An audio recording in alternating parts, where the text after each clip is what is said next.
I'm Mina Kumar. Hi, I'm Amna Aslam. I'm Sophia Laverne. I'm Ashley. We are here to tell you about the 10 Amendments. Like Mina said, there are 10 amendments.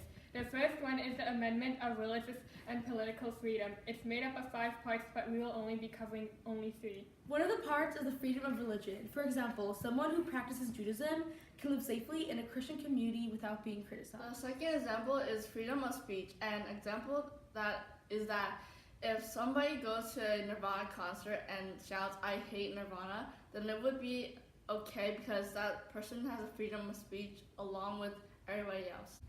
The last part is petition. An example is people living in the San Jose went to City Hall to say how the Silicon Valley will decrease affordable The housing. Second Amendment talks about how people can own guns. Each state has its own rules on how to own guns.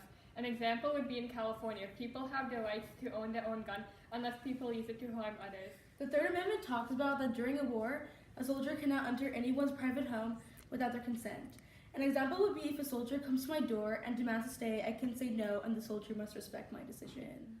The Fourth Amendment protests people from being searched or having their things taken away from them without any good reason.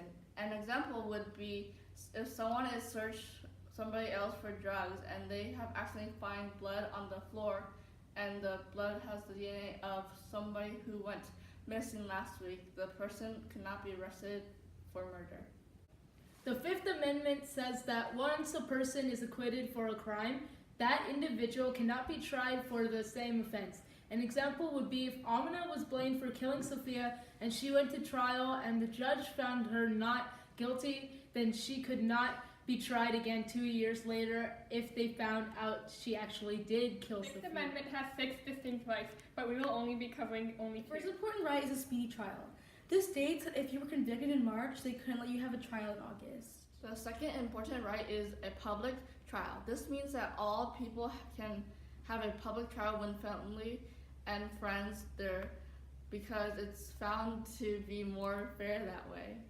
The Seventh Amendment guarantees a jury trial for civil cases in the federal courts. An example would be this line quoted from the amendment, quotations, in suits at common law where the value in controversy shall exceed $20, the right of trial by jury shall be preserved, ending quotes. When the Seventh Amendment was written in the 1700s, $20 was considered a lot of money. Today, any disputes that involve amounts less than $75,000 will not be handled by the federal The court. Eighth Amendment serves to protect those found guilty of crimes from being treated unfairly and in an unlawful manner.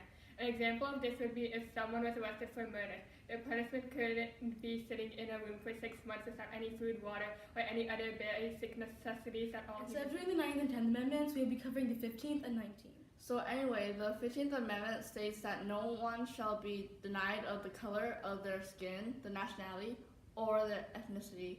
An example would be an African person being denied into a French restaurant in France because they're not French, even though they were born there. The 19th Amendment is sort of similar to the 15th Amendment, but it's also completely different. The 19th Amendment says that nobody can be denied because of their sex or gender. An example would be if a man denied into a pro-feminist protest simply because he was a man, even though he is also a That is it. feminist. I hope you guys liked it. And again, I'm Amna. I'm Sophia. Amina. I'm Ashley. This was our project on the 10 Amendments.